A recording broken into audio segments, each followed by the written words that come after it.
আমি অত্যন্ত অভিভূত হয়েছি। এত মা বোনরা আজকে আমাদের কথা শোনার জন্য ঘর থেকে বের এসেছেন। একটি রাজনৈতিক দল আজকে বাংলাদেশে প্রচার করছেন যে মা বোনরা নাকি তাদের কথা মতো ভোট দেবেন এবং বেহেশতে চলে যাবেন। এই বেহেশতের টিকিট যারা বেচছেন, যারা মুসলমানের ঈমান আকীদা নিয়ে কথা বলছেন, যারা মানুষের ঈমান নষ্ট করছেন, মুসলমানিত্ব নষ্ট করছেন, তাদের বিরুদ্ধে আপনারা আজকে প্রতিবাদ জানিয়ে এখানে এসেছেন। এই জন্য আপনাদেরকে ধন্যবাদ দিচ্ছি। আপনাদের ঈমান আকীদার প্রতি আপনারা মুসলমান হিসেবে আপনারা সেটা পালন করছেন। আমি শুধু দুটি কথা বলতে চাই। বাংলাদেশের জন্ম হয়েছে, শহীদ প্রেসিডেন্ট জিয়া রহমান যদি স্বাধীনতার ঘোষণা না দিতেন তাহলে বাংলাদেশ হতো না। বাংলাদেশের ওনার ঘোষণার পরে বাংলাদেশের হিন্দু, বৌদ্ধ, খ্রিস্টান, মুসলমান আমরা সবাই এক ব্যারাকের মধ্যে একসাথে থেকে মুক্তিযুদ্ধ করেছি, বাংলাদেশ স্বাধীন করেছি।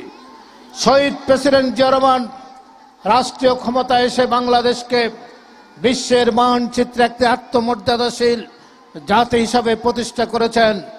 আজকে বাংলাদেশের আমাদের যে 1.5 কোটি মানুষ মধ্যপ্রাচ্যে, সৌদি আরব সহ মধ্যপ্রাচ্যে চাকরি করেন, ব্যবসা বাণিজ্য করেন বিদেশে, এই চাকরি ব্যবসা বাণিজ্যের ব্যবস্থা কে করেছেন? এটা করেছেন শহীদ প্রেসিডেন্ট জিয়া রহমান, অন্য কেউ নয়। 1977 সালে ওআইসি সম্মেলনে গিয়ে শহীদ প্রেসিডেন্ট জিয়া রহমান বললেন, আমি গরিব মুসলিম দেশ থেকে এসেছি, আপনারা ধনী মুসলিম দেশ, আপনাদের পেট্রোডলার আছে, আমার দেশের দক্ষ জনশক্তি আছে, আপনাদের শ্রমবাজারটি যদি আমার দেশের জন্য খুলে দেন তাহলে আপনারা উপকৃত হবেন, আমার দেশে উপকৃত হবে। তারপর ওআইসি সম্মেলনে সর্বসম্মত সিদ্ধান্ত হয়েছে 40টি মুসলিম দেশে বাংলাদেশের মানুষ চাকরি ব্যবসা বাণিজ্য করার সুযোগ পেয়েছেন, সৌদি আরব সহ। এবং উনি প্রথম বাংলাদেশে ম্যান পাওয়ার মিনিস্ট্রি করেন। আজকে 2 লক্ষ কোটি টাকা মধ্যপ্রাচ্য থেকে বাংলাদেশে আসে, 1.5 কোটি মানুষ আজকে চাকরি করেন, ব্যবসা বাণিজ্য করেন। এর জন্মদাতা হচ্ছেন শহীদ প্রেসিডেন্ট জিয়া রহমান, অন্য কেউ নয়। সেই কারণে আজকে আমাদের মা বোনদের এই যে কাপড় চোপড়ের পরিবর্তন, গ্রামীণ অর্থনীতির পরিবর্তন, গ্রামে বিল্ডিং হচ্ছে, বাড়িঘর হচ্ছে, ব্যবসা বাণিজ্য হচ্ছে, বিদেশ থেকে টাকা আসছে, আমাদের ভাইরা, বাবারা, ছেলেরা যে টাকা পাঠাচ্ছেন, এর অর্থনীতির মূল চালিকা শক্তি হচ্ছেন, এর জন্মদাতা হচ্ছেন শহীদ প্রেসিডেন্ট জিয়া রহমান। আজকে বাংলাদেশের গার্মেন্ট শিল্প এটি সৃষ্টি করেছেন শহীদ প্রেসিডেন্ট জিয়া রহমান। 50 লক্ষ মা বোনেরা সেখানে চাকরি করেন। আমি একটি কথা বলতে চাই, শহীদ প্রেসিডেন্ট জিয়া রহমান যখন রাষ্ট্রীয় ক্ষমতায় এসেছেন তখন উনি মেট্রোপলিটন পুলিশ করেছিলেন, আনসার করেছিলেন, মহিলা আনসার, মহিলা পুলিশ, মহিলা চাকরিদের বিশেষভাবে ব্যবস্থা করেছিলেন। সেদিন এদেশের কিছু আলেম সমাজ বলেছিলেন যে বেগম শহীদ প্রেসিডেন্ট জিয়া রহমান আমাদের মা বোনদের ঘর থেকে রাস্তায় বের করে দিচ্ছেন, তাদেরকে বেহায়া বানাচ্ছেন। এর থেকে বিরত থাকার জন্য জিয়া রহমানকে আহ্বান জানিয়েছিলেন। জিয়া রহমান বলেছিলেন, ঘরের মধ্যে রেখে মেয়েদের, আমাদের মা বোনদের অর্ধেক জনসংখ্যা হচ্ছেন আমাদের মা বোনেরা, তারা যদি কর্মসংস্থানে না আসে, তারা যদি শিক্ষিত না হয়, তাহলে এই দেশের কোনো উন্নয়ন হবে না। উনি সেদিন মহিলা পুলিশ, মহিলা আনসার, আর্মি সব কিছুতে মেয়েদের প্রাধান্য দিয়েছিলেন শহীদ প্রেসিডেন্ট জিয়া রহমান। আর 1990 অভ্যুত্থানের পরে আপনারা ভোট দিয়ে বেগম খালেদা জিয়াকে ধানের শেষে ভোট দিয়ে প্রথম বাংলাদেশের মহিলা প্রধানমন্ত্রী নির্বাচিত করেছিলেন। সেদিন বাংলাদেশের শতকরা 80% মারা বোনেরা ধানের শেষে ভোট দিয়েছিলেন একটি মাত্র কারণে, বেগম খালেদা জিয়াকে ভালোবেসে, শহীদ জিয়াকে ভালোবেসে। উনি রাষ্ট্রীয় ক্ষমতায় এসে কি করলেন? প্রথম করলেন কৃষকদের জন্য উনি 5,000 কোটি টাকা সেদিন ঋণ মকুব করে দিয়েছিলেন। আজকের টাকায় সেটি 2.5 লক্ষ কোটি টাকা। এই কৃষকদের ঋণ মকুব করে দেওয়ার মধ্য দিয়ে বাংলাদেশের কৃষকরা আবার ঘুরে দাঁড়িয়েছিলেন সেদিন বাংলাদেশের কৃষক সমাজ। আর একটি কাজ করেছিলেন উনি, সেটি হলেন বিনা বেতনে মেয়েদের ইন্টারমিডিয়েট পর্যন্ত পড়ালেখার ব্যবস্থা করেছিলেন, মেয়েদের উপবৃত্তি দেওয়ার ব্যবস্থা করেছিলেন, বিনামূল্যে বই দেওয়ার ব্যবস্থা করেছিলেন। কে করেছিলেন? বেগম খালেদা জিয়া। আমি তখন আপনাদের একজন তরুণ এমপি ছিলাম। আমি গ্রামে আসলে আমার ভাইরা বাবারা জিজ্ঞাসা করতেন, বাবা আপনারা শুধু তো মেয়েদের জন্য লেখাপড়ার ব্যবস্থা করছেন, মেয়েদের শিক্ষিত করছেন, এই মেয়েদের স্বামী কোথায় পাওয়া যাবে, এদের কিভাবে বিয়ে দেওয়া হবে? এবং এই প্রশ্নটি করতেন আমাকে। আমি মাননীয় প্রধানমন্ত্রীর কার্যালয়কে ওনাকে বললাম, মাননীয় প্রধানমন্ত্রী ম্যাডাম, আপনি গ্রামে গেলে তো আমাদের যারা অভিভাবক তারা প্রশ্ন করেন, আপনি শুধু মেয়েদের শিক্ষার জন্য আলাদাভাবে হাজার হাজার কোটি লক্ষ লক্ষ কোটি টাকা খরচ করছেন, ছেলেদের উপায় কি হবে? উনি আমাকে খুব শান্তভাবে চা নাস্তা খাওয়ায় বললেন, আজকে যে মেয়েরা স্কুল কলেজে যাচ্ছে, 7-8 বছর পরে 10 বছর পরে মেয়েরা মা হবেন, যেই পরিবারের মা শিক্ষিত সেই পরিবারের কোনো সন্তান অশিক্ষিত থাকতে পারে না। আমি যদি জাতিকে উন্নত শিখরে পৌঁছাতে চাই, প্রথম মাদের শিক্ষিত করতে হবে, তারপর অন্যরা হবে। এই মায়েরা আগামী দিনে কর্মসংস্থান যাবে। এটা কৃষকের মেয়ে হোক, রিক্সা শ্রমিকের মেয়ে হোক, রিক্সা চালকের মেয়ে হোক, সে পড়ালেখা করবে, তাহলে সে আত্মনির্ভরশীল হতে পারবে। আজকে আমাদের গ্রামের অবস্থা দেখেন, মেয়েদের কাপড় চোপড় আচার আচরণ সব কিছু পাল্টে গেছে। এই উপমহাদেশে কোথাও নেই, শুধুমাত্র একমাত্র বাংলাদেশে হয়েছে, সেটা বেগম খালেদা জিয়ার কারণে। আপনারা ঠিক কিনা এটা বলেন? আমি তাই বলতে চাই, আমরা ছোটবেলায় দেখতাম একটি বাড়ির পাশ দিয়ে গেলে শ্বশুর শাশুড়ি বৌমার ঝগড়া, ননদ ভাবির ঝগড়া, এটা রাতকে রাত দিন চলতো শিক্ষার কারণে, অশিক্ষার কারণে। সেই কারণে আজকে কিন্তু গ্রামে রাত দিন হেঁটে গেল কোনো বাড়িতে কোনো ঝগড়ার কোনো শব্দ শোনা যায় না, কারণ প্রত্যেকটি মা বোন শিক্ষিত। আজকে সবাই স্কুল কলেজে যায়, এইটি কালচার পরিবর্তিত হয়ে গেছে।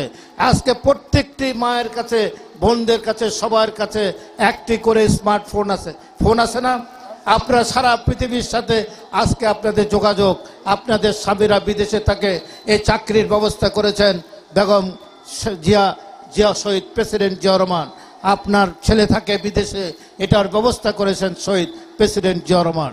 তাই আজকে আমরা বলতে চাই, 17 বছর আপনারা ভোট দিতে পারেন নাই, 17 বছর আপনার স্বামী আপনার ছেলে সঠিকভাবে বিএনপি করার কারণে ঘর বাড়িতে থাকতে পারে নাই, মামলা মোকদ্দমার কারণে আমাদের ভাইরা তাদের বাবার জানাজা পড়তে পারে নাই, মায়ের জানাজা পড়তে পারে নাই, বোনের বিয়েতে অংশগ্রহণ করতে পারে নাই।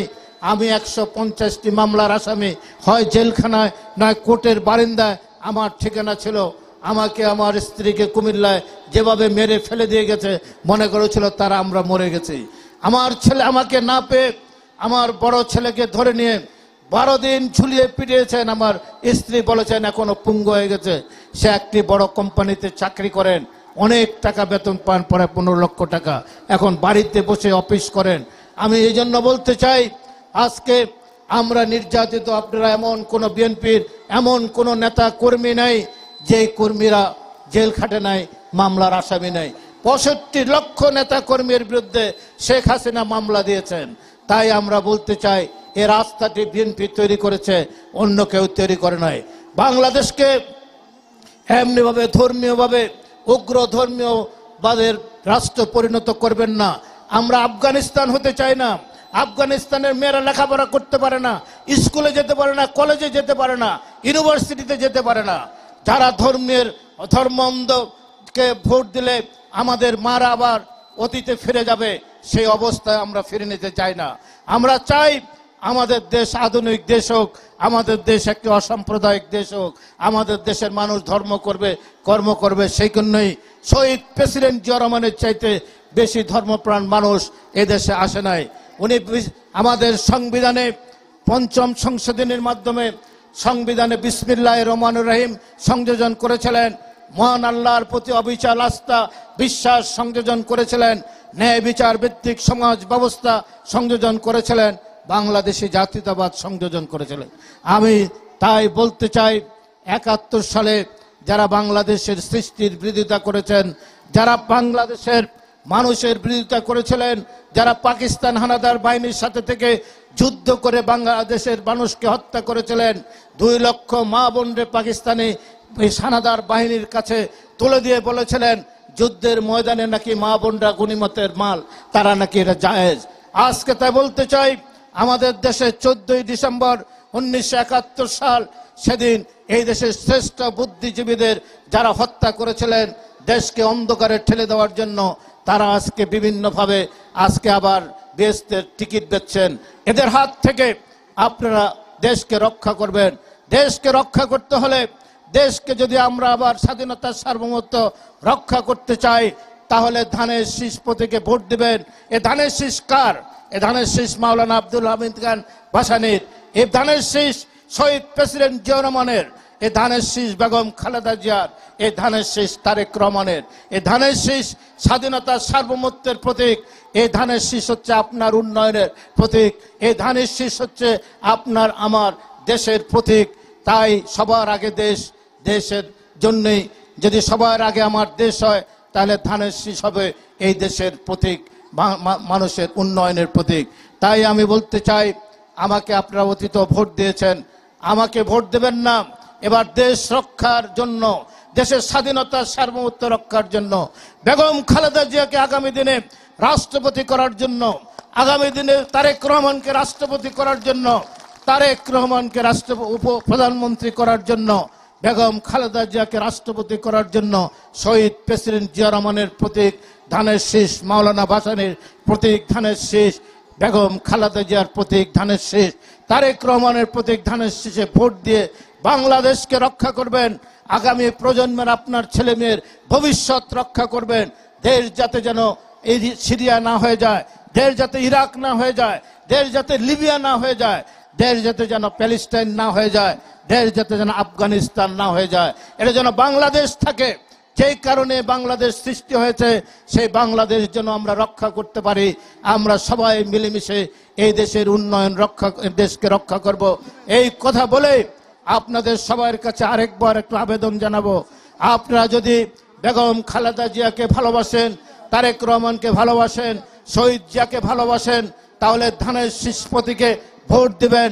আপনারা একটু হাত তুলে সবাই যদি দেখান, মা বোনেরা আপনারা ধানের শীষে ভোট দেবেন, তাহলে ধানের শীষে ভোট দেবেন। এটা এই আহ্বান জানাচ্ছি আপনাদের কাছে, আকুল আবেদন। আমি মা বোনেরা এসেছেন, আপনারা যদি ভোট দেন, তাই সকালবেলা এখানে বলেছেন ফজরের নামাজ পড়ে আপনারা নাস্তা করে হিন্দু মা বোনেরা আপনারা পূজা সেরে সকালবেলা এসে সবার আগে বাংলাদেশকে রক্ষা করার জন্য মা বোনেরা সবার আগে ভোটটি ধানের শীষে দেবেন। এই আহ্বান রেখে আমি আমার বক্তব্য